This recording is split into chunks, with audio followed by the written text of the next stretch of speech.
Hi everyone, welcome back my YouTube channel. ඉතින් මේ video එක 2026 2027 A levels කරන නංගිලා මාලිලාට.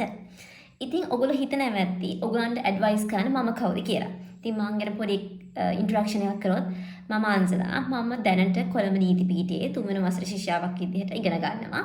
ඒ වගේම මම 2021 A level විභාගයෙන් කලා විෂය ධාරාවෙන් මාතර දිස්ත්‍රික්කයේ 5 වෙනියත් ලංකාවෙම 101 වෙනියත් වුණා. ඉතින් මේ වීඩියෝ එකේ මම ඔයගලන්ට කියන්නේ මම A levels කරන කාලේ මම එක්ස්පීරියන්ස් කරපු දේවල්. කොටිම කිව්වොත් මම පාඩම් කරපු විදිහ. ඉතින් 2026 A level exam එක දැනට ෂෙඩියුල් කරලා තියෙන විදිහට අගෝස්තු 10 වෙනිදා තමයි 2026 A level exam 2026 අගෝස්තු 10 වෙනිදා තමයි A level exam එක පවත්වන්න දින නියම කරලා තියෙන්නේ. ඉතින් හරියටම ඔයගලන්ට මාස 8ක් වගේ කාලයක් exam එක ඉතුරු වෙලා තියෙනවා. ඉතින් මේ මාස 8ක කාලේ ඔයගලන්ට මොන වගේ දේවල්ද කරන්න පුළුවන්? මාස 8ක් කියන්නේ ඇත්තටම ලොකු කාලයක්. ඔයාලා මේ කාලේ හරියට පාඩම් කරොත් හරියට වැඩ කරොත් අනිවාර්යයෙන්ම ඔයාලට හොඳ රෑන්ක් එකකට ඔයා කැමති කැම්පස් එකට ඔයා කැමති කෝස් එකකට සිලෙක්ට් වෙන්න හොඳ අයිලන්ඩ් රෑන්ක් එකක් හොඳ දිස්ත්‍රික් රෑන්ක් එකක් දාන්න මේ කාලය ඇත්තටම හොඳටම ප්‍රමාණවත්. ඒ වගේම තව පොඩි දැනුවත් කිරීමක් කරොත් මම කලා විෂය ධාරාවේ A level කරේ. ඉතින් මම මේ කියන ටිප්ස් සමහර වෙලාවට අනිත් විෂය ධාරාවල් වල නංගිලා මල්ලාට සූට් වෙන්න නැති වෙන්න පුළුවන්. ඉතින් ඒ ගැන කම්ප්ලේන්ස් කරන්න එපා. මම කියන්නේ මගේ පර්සනල් එක්ස්පීරියන්ස් එකක් පොඩ්ඩක් මතක් කරනවා. හරි, අපි දැන් බලමු කොහොමද මේ මාස 8 ඇතුළතදී දිස්ත්‍රික් රෑන්ක් එකක්, අයිලන්ඩ් රෑන්ක් එකක් ගන්න වැඩ කරන්නේ කොහොමද කියලා.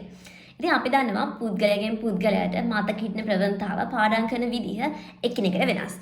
ඉතින් අපි මුලින්ම අපේ පාඩම් කරන විදිහ අපිට ගැළපෙන විදිහ අපි තෝරගෙන නැත්නම් අපි අවබෝධ කරගෙන ඉන්නවා. ඔයාලට පාඩම් කරන්න සුදුසු මොන විදිහද අපි දන්නවා සමහරුන්ට ශබ්ද නගා කියවල නැත්නම් හයියෙන් කියවල තමයි පුරුදු. පෞද්ගලිකව මටත් පුරුදු හයියෙන් පාඩම් කළා. ඒ වගේම තමයි සමහරුන්ට හිමින් හිතින් කියවල.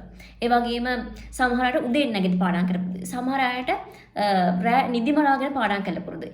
ඉතින් ඔයාලා මුලින්ම දැනටමත් ඔයගොල්ලෝ තීරණය කරන නැත්නම් දැනටමත් ඔයගොල්ලෝ අඳුරගෙන තියෙනවා නම් ඔයගලන්ට සූටබල් වෙන මොන වෙලාවද පාඩම් කරන්න ඒ වගේම මොන විදිහටද පාඩම් කරන්න මෙතඩ් එක කියලා ඔයගොල්ලෝ දැනටමත් තෝරගෙන අන්නේ මෙතඩ් එක දිගටම ෆලෝ කරන්න. ගොඩක් නංගිලා මල්ලා අහන ප්‍රශ්නයක් තමයි අක්කේ පාඩම් කොච්චර වෙලා පාඩම් කරන්න ඕනද? සමහරව ඉන්නවා ඒගොල්ලෝ දවසේ පැය 24න් පැය 20ක් 22ක් ඒ වගේ කුඩා නිදි මරාගෙන පාඩම් කරනවා. ඇත්තටම මම නම් එහෙම පාඩම් කරේ නැහැ. මම හරියටම 10ට නිදාගත්තා. හැබැයි මම උදේ පාන්දර 4ට හැරුණා A level කාලේ. ඉතින් ඒ මට පාඩම් කළ පුරුදු විදිය. මම කියන්නේ මේ අපි නිින්ද කියන දේත් අනිවාර්යයෙන්ම වැදගත්. ඒ නිසා ප්‍රමාණවත් විදියට නිදා ගන්න. මොකද ඔයගලන්ට තව මාස 8ක් තියෙනවා. ක්‍රමානුකූලව ඔයගලන්ගේ වැඩ කටයුතු ටික කරගත්තොත් මේ මාස 8 කියන එක හොඳටම ප්‍රමාණවත්.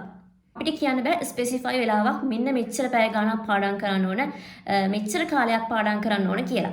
ඒක ඕගොල්ලන්ගේ කැපැසිටි එක මත තමයි තීරණය වෙන්නේ. ඉතින් ඕගොල්ලන්ට පැය 20ක් පාඩම් කරන්න පුළුවන් නම් උගලට පැය 20ක් පාඩම් කරන්න පුළුවන්. නැත්නම් ඔයා කරන ටික පැය 6ද 7ද නැත්නම් පැය 2ද ඔයාලා කරන ටික හරියට පිළිවෙලට කරොත් ඔයගලන්ට ඔයගලගේ රෑන්ක් එකට යන්න ඔයගලගේ රිසල්ට්ස් එක ඒ අකුරු වලින් පුරව ගන්න ඔයගලන්ට හරිම ලේසි.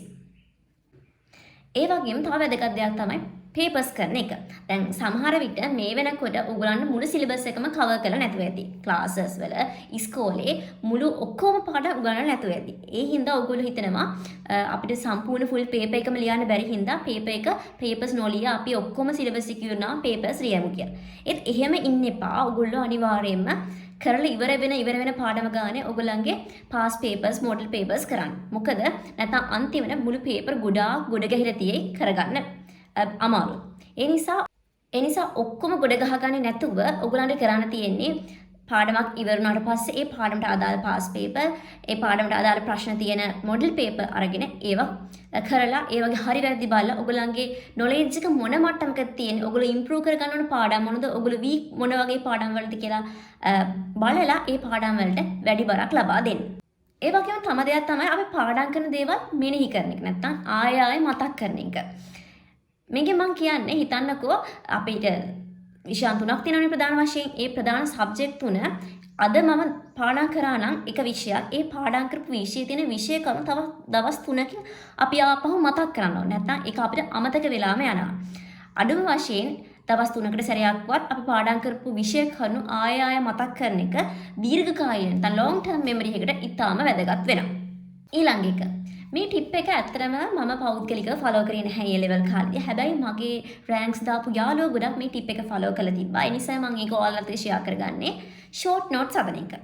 අපේ විශේෂයෙන්ම ආර්ට්ස් වල තියෙන දිග නෝට්නේ. ඉතින් ඒ දිග නෝට් වල තියෙන විෂය කරුණු අත්‍යවශ්‍ය කරුණු නැත්නම් පැහැදිලිවම මතක තියාගන්න ඕනම කරුණු ටික වෙනම ෂෝට් නෝට් එකක් විදිහට අපිට වෙනම පොතක හරි නැත්නම් වෙනම නෝට් ඩවුන් කරගෙන තියාගන්න එක අපිට අර ටග් ගාලා එක්සෑම් එක ලම් වෙනකොට අර මුළු නෝට් එකම කියවන්න නැතුව ටග් ගාලා ක්වික් පාඩම් කරගන්න ලේසි ක්‍රමයක්. ෂෝට් නෝට් වලට අමතරව සමහර සබ්ජෙක්ට් වලට පුළුවන් මයින්ඩ් මැප් හදන්න. මයින්ඩ් මැප් කියන එකත් හරිම වැදගත් සංකල්පයක්. මේ ෂෝට් නෝට් මයින්ඩ් මැප් වලින් පුළුවන් ඔයගොල්ලන්ගේ මෙමරි එක long term memory එකක් කරන්න. අපි ප්‍රායෝගිකව දන්නානේ මොකක් හරි උපසටහනක් තියෙන එක අපිට වැඩිපුර මතක හිටිනවා ඡේද එක තියෙන විෂය කරුණු වලට වඩා.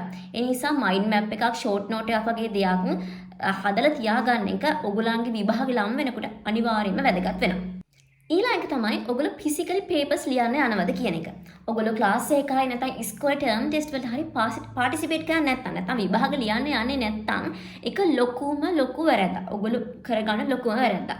මොකද අපි ප්‍රැක්ටිකලි විභාග ලියන්න පුරුදු වෙන්නේ මේ විදිහට ෆිසිකල් ගිහිල්ලා අපි විභාග ලියන එකේ. ඒකෙන් ඔයගොල්ලන්ගේ තියෙන නර්වස් ගතිය එකපාරටම A levels වලට වාඩි වෙනවා වගේ නෙවෙයි. ඔයගොල්ලෝ පන්තියේ පේපර්ස් වල ලියලා තියෙනවා නම් ඉස්කෝලේ ටර්ම් ටෙස්ට් වල ලියලා තියෙනවා නම් ඔයගොල්ලන්ට හුරුයි. ඒ නිසා අනිවාර්යයෙන්ම අර තරඟකාරීව විභාගයට මුහුණ දෙනවා කියන එකට අනිවාර්යයෙන්ම යොමු වෙන්න ඕනේ. ඒ කියන්නේ අනිවාර්යයෙන්ම ෆිසිකලි ටර්ම් ටෙස්ට් වලට ඒ වගේම ක්ලාස් වලට ටෙස්ට් වලට අනිවාර්යයෙන්ම සහභාගී වෙන්න. මේ විදිහට ෆිසිකලි ඔයගොල්ලෝ ප්‍රශ්න වලට උත්තර ලියන එකෙන් ලැබෙන වැදගත්ම ප්‍රයෝජනවත්ම දේ තමයි ඔයගොල්ලෝ කාල කළමනාකරන. නැත්නම් ටයිම් එකට පේපර් එකට උත්තර ලියන ඔයගොල්ලෝ පුරුදු වෙනවා. නැතුව අපි අර ගෙදරදී පාස් පේපර්ස් වල තනියෙන් ප්‍රශ්න වලට උත්තර ලියන එක තුලින් ඒ විදිහට ටයිම් මැනේජ්මන්ට් එක ප්‍රැක්ටිස් වෙනවා කියලා මම ප්‍රායෝගිකව හිතන්නේ නැහැ. ඒ නිසා අනිවාර්යයෙන්ම ඉස්කෝලේ ක්ලාස් රූම් වල තියෙන ටෙස්ට් වලට සහභාගී වෙන්න. අන්තිම මාස කීපය ඇතුළත ඔයගොල්ලෝ රිවිෂන්ස් කරන්න. ඔයගොල්ලෝ ඉගෙනගත්තු පාඩම් ආය පාඩම් කළා. ඔයගොල්ලෝ හදාගත්තු ෂෝට් නෝට්ස්, මයින්ඩ් මැප්ස්, ඒ වගේම පාස් පේපර්, මොඩල් පේපර්ස් ආය කරන්න. මොකද සමහර වෙලාවට පාස් පේපර්ස් වල තියෙන ක්වෙස්චන් ඒ විදිහටම අපේ විභාගයේ ප්‍රශ්න පත්‍රයටත් එන්න පුළුවන්. ඒ වගේ නැත්නම් ඒ තියෙන ප්‍රශ්න වෙනත් ආකාරයකට අහලා එන්න පුළුවන්. ඒ නිසා පාස් පේපර්, මොඩල් පේපර්ස්, ඒ වගේම අපේ නෝට්ස් වගේ දේවල් ආයෙ රිවිෂන් කරන එක විභාගේ ලං වුණාම කරන්න තියෙන හොඳම ටිප් එකක්. ඉතින් මේ මාස 8ක කාලය ඇතුළත ලොකු ගේමක් ගන්න ඕගොල්ලන්ට පුළුවන්. ඔයගොල්ලෝ කැමතිම යුනිවර්සිටි එකට, ඔයා කැමතිම කෝස් එකට, ඔයා කැමතිම අයිලන්ඩ් රෑන්ක් දාන්න, ඔයා කැමතිම දිස්ත්‍රික් රෑන්ක් දාන්න ඔයාලට පුළුවන්. A level කියන්නේ නිකම්ම විභාගයක් නෙමෙයි. A level කියන්නේ ඔයාලගේ ජීවිතයේ උඩු යටි කුරු කරන්න පුළුවන් විභාගයක්. ඉතින් ඔයාලගේ A level results එක හොඳම result එකක් කරගන්න මේ මාස 8ක කාලය ඕනටත් වඩා ප්‍රමාණවත්.